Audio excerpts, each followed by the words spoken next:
Chipotle as a company is essentially trying to change the way food is raised in this country.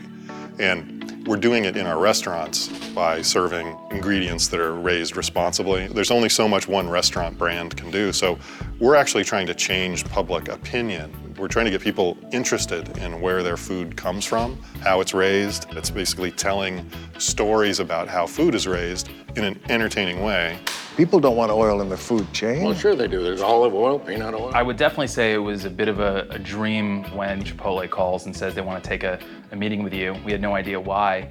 But we learned very quickly that they had seen some previous work that Tim had done, and they just loved it, and they wanted to explore the idea of doing something in that vein, which was a branded web series. And I think the idea for Farmed and Dangerous was born from, if I'm not mistaken, the initial meeting. When we met Ray Wise in his trailer on the first day, we were exchanging a little small talk, and he looked at me and he said, "I loved the script, but you're a brave man to be doing this."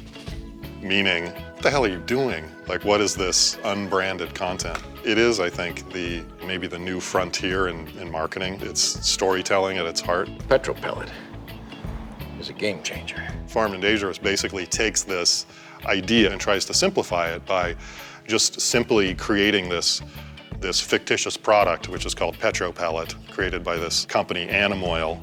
And Petro Pellet basically eliminates the need to grow all those pesky feed crops, and we can just feed petroleum directly to the animals. And through breakthrough science, we've reduced the amount of fossil fuels from 25 calories to 10.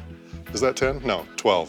I said 7.5. All right, oh geez, 7.5 calories of fossil fuel to produce 1 calorie of meat energy. And to these guys at Animoil, that's incredible. Now, it used to be that animals were raised in pastures. They just graze all they want. Now, we raise them indoor. It's a branded web series, so there needs to be a hero. And in the real world, the Chipotles are the heroes because they're trying to do the right thing by the animals and sustainability by the earth. We created characters that sort of represent what Chipotle stand for. That character is Chip. I play Chip Randolph, who is the owner and operator of a sustainable farm, and he's also the head of the Sustainable Family Farmers Association. I think some people would call him an activist, but he's probably not the guy who's going to chain himself to your tractor. He's more going to let the force of his argument carry the day. The character I play, Buck Marshall, he's the head of this organization who spins the public relations for Animoil to help get the word out to the public of the wonderfulness of these pellets that we're feeding to our livestock.